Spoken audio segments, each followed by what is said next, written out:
Fala galera, beleza? Mais um vídeo de Monster Legends aqui no canal. E hoje vou estar trazendo para vocês um vídeo que algumas pessoas estavam me pedindo para fazer. Seria mostrando e falando sobre quais são as melhores relíquias fabricáveis no jogo. Bastante gente ainda não sabe com relação às relíquias fabricáveis e como tem um pouco mais de dificuldade para conseguir boas relíquias das ancestrais que não são fabricáveis, eu vou estar falando aqui das relíquias obsidianas e diamante que são fabricáveis, que querendo ou não podem ajudar nas guerras, e vou estar falando quais são as melhores aqui para ficar bem explicado para vocês. E aí eu vou estar falando por parte de cada aba separadamente: espadas, armaduras, armadilhas, cada uma separado das específicas que podem ser um pouco mais útil em alguma situação. Então vamos lá. Das espadas, primeiramente, a espada de Elvira é a melhor espada fabricável que tem no jogo. Então é uma espada que vocês podem usar, por exemplo, a galera que tá com o JJ.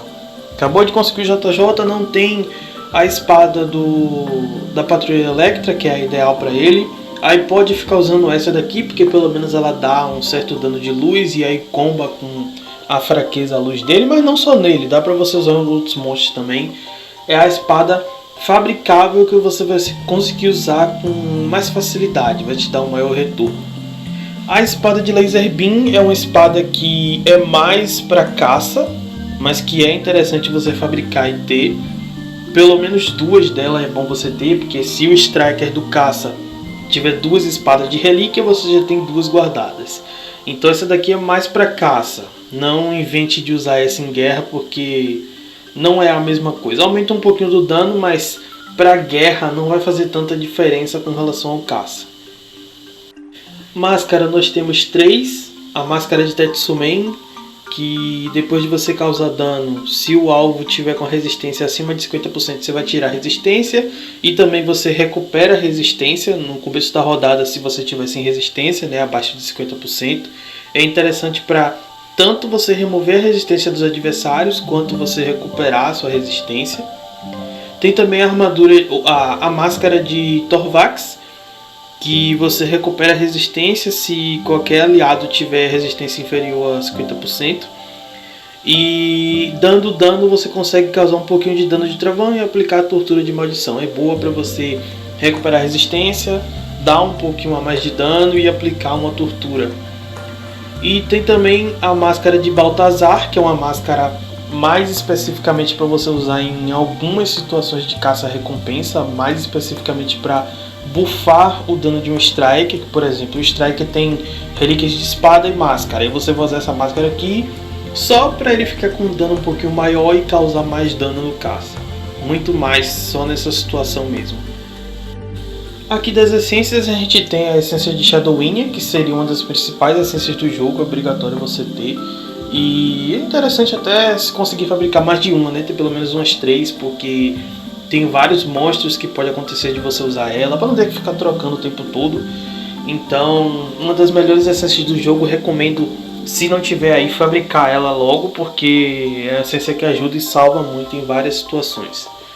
Tem também a essência do Plant Domination, mas essa daqui depende muito da estratégia, né? Por conta da própria descrição dela aqui que vocês estão vendo. Após receber um dano, né, ser atingido por uma habilidade, se a vida de qualquer aliado estiver abaixo de 50%, quem estiver usando a essência recebe alguns pontos de cura, e o atacante adversário que atingiu o seu aliado, ele vai perder resistência.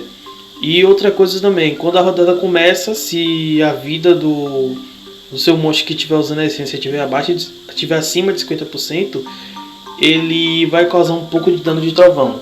Então depende muito da estratégia, é mais para se curar, tirar a resistência de um inimigo só e causar um pouquinho de dano. Então não é tão interessante assim, mas eu estou recomendando aqui porque dependendo da estratégia pode fazer algum efeito também.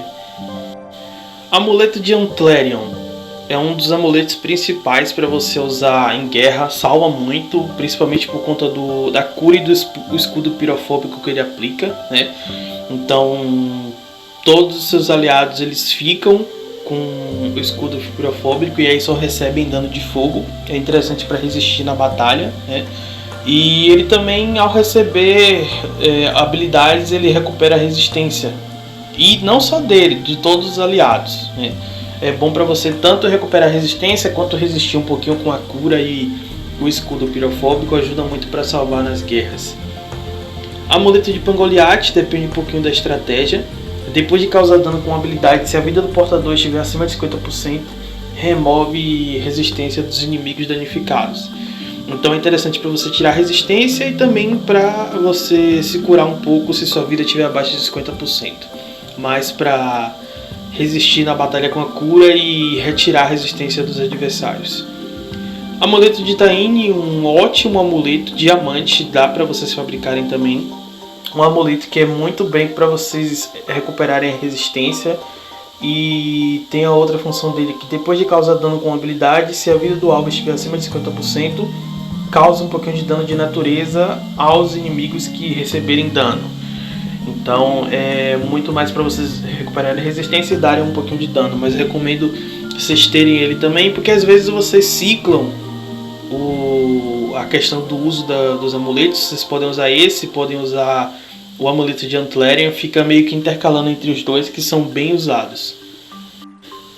Armadilha de Volcanix, uma das melhores armadilhas do jogo para várias estratégias, tanto em PVP quanto em guerra. Então recomendo vocês terem até mais de uma. Dá para usar em Diabolos, em Florian, em vários monstros, por conta do principal objetivo, que é remover a resistência dos inimigos. Então é muito útil. Fora o fato de também aplicar tortura, né? Tem a armadilha de Slamister para recuperar resistência. E se o monstro que tiver com ela morrer, causar um pouquinho de dano de natureza, pouca coisa, mas causa. Tem a armadilha de Wormhole, que é para tirar um pouco de resistência dos inimigos, mas a quantidade de resistência que tira não é tão alta, mas ainda assim ajuda para algumas certas estratégias de guerra. Então estou recomendando aqui também. Tira resistência após receber dano. Também causa um pouquinho de dano de natureza. Tá aqui como recomendação. Dá para usar em algumas situações de guerra. Bastão de Aqualéria, que faz recuperar a resistência dos aliados se qualquer aliado tiver com resistência inferior a 50%. Então ajuda muito para não ficar sem resistência.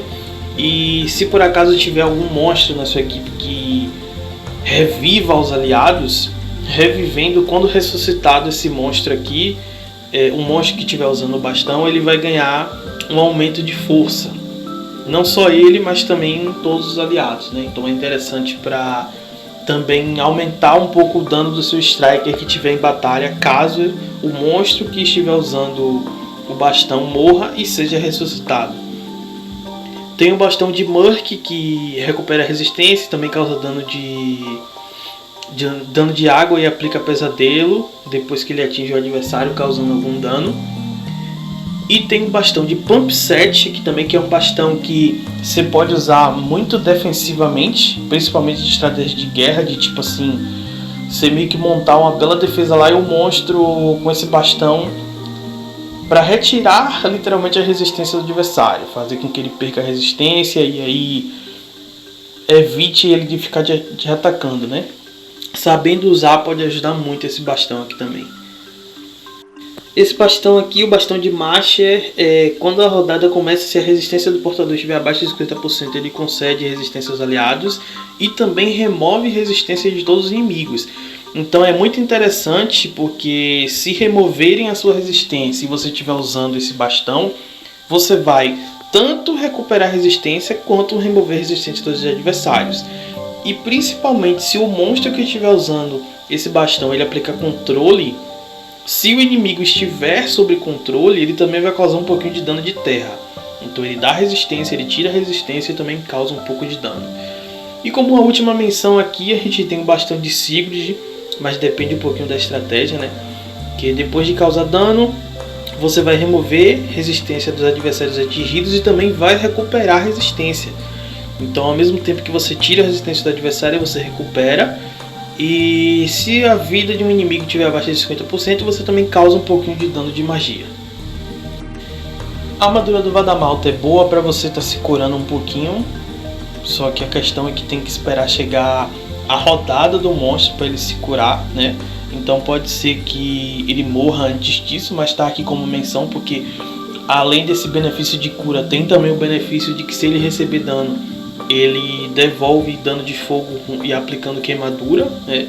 Então ajuda um pouquinho para tentar matar o adversário, principalmente se for um adversário de natureza, né? Dependendo da estratégia, a queimadura pode salvar. Então tá aqui como recomendação.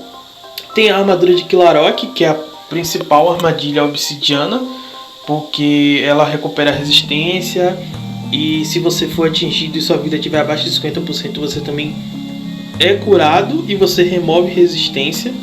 Então você recebe cura, você tira a resistência do adversário e você ganha resistência. Excelente armadura para usar no JJ, até conseguir a armadura do Dojo da Honra, que é a principal para ele. Mas não só isso, você pode usar em qualquer monstro que você queira fazer com que ele se cure um pouquinho, que ele fique com resistência, serve para várias coisas.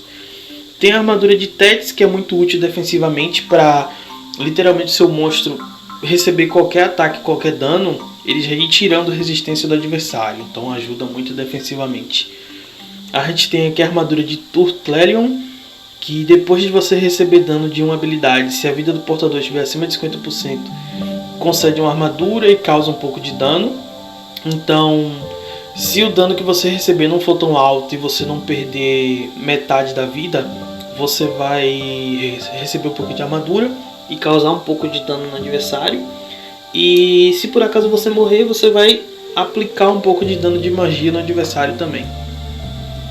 Nos escudos aqui a gente tem o escudo de Juggernael para receber um pouquinho de armadura e talvez combar com sangramento, dependendo da estratégia que for usada, porque aí se o adversário estiver sangrando, você vai aplicar um pouquinho de dano de metal nele e aplicar um pouco de cura aos aliados. Então é mais para se aproveitar do sangramento, se você for usar, para causar um pouco mais de dano.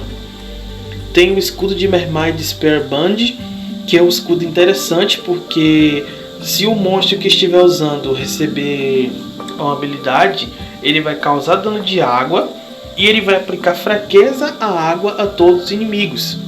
Além disso, ao fim da rodada, se a vida dele estiver abaixo de 50%, ele vai ganhar um pouquinho de armadura. Mas o mais interessante aqui seria a fraqueza à água, que se você combar com um striker de água, ou até mesmo se for um striker perfurador de água, muito bom, porque aí você vai se aproveitar da fraqueza de água e mesmo o seu striker não dando crítico de água inicialmente, porque os monstros não seriam fracos à água, essa fraqueza aquática aplicada desse escudo vai fazer você ter mais um tipo de dano crítico, que aí você vai conseguir usar seus danos de água para causar um belo dano. Uma excelente recomendação que eu digo aqui, que era muito usado antigamente, é usar no Sky Code para ele poder aplicar fraqueza à água e tudo mais. E antigamente usava Sky Code junto com Grifânia, que a Grifânia tem um ataque de água bem alto, que ela ganha perfuração também, então ela ignora a defesa e dá para bater e fazer algumas estratégias. Mas não só Grifânia, é só você ver um striker de água interessante que dá para você usar, e aí você combar isso daqui com o tanque que você for usar e o striker de água que você for usar, e aí você vai causar bem mais dano. Aqui a gente tem Bandeira de Flasherion. Quando a rodada começa, se a vida do portador estiver acima de 50%, vai causar um pouco de dano de luz e aplicar choque a todos os inimigos. O choque vai bloquear habilidades de rodada extra, então é interessante por conta disso.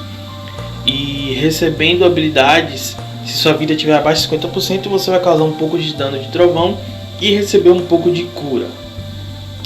A bandeira é a relíquia que você vai menos ter que se preocupar, porque é a relíquia menos usada no jogo, mas ainda assim vale a menção, porque estrategicamente para a guerra, dependendo do monstro que você escolher, pode ajudar e salvar em alguma situação.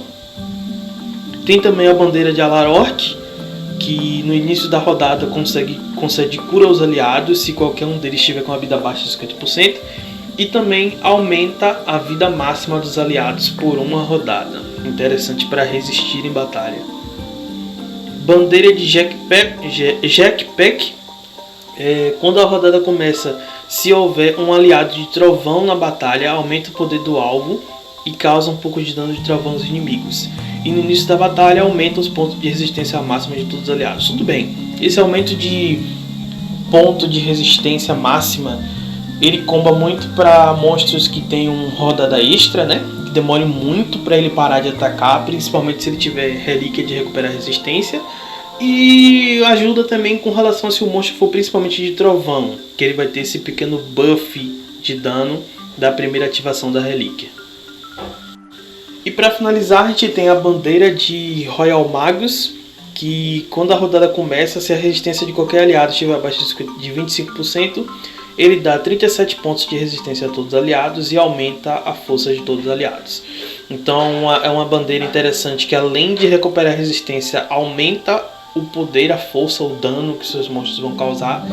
Então pode ajudar nas guerras também. Então é isso. Tá aqui explicado, falado sobre quais são as melhores relíquias fabricáveis do jogo e que podem ajudar, querendo ou não, nas situações de guerra. Então deixem nos comentários ideia de vídeo que vocês querem que eu traga aqui. Daqui a alguns dias já vai ser o caça, essa sexta-feira já, então eu devo trazer vídeo das equipes do caça, falando da loja, alguma coisa desse tipo. Então não se esqueçam de se inscrever no canal, deixar o like, comentar ideias de vídeo que vocês queiram. E é isso, tamo junto e até o próximo vídeo.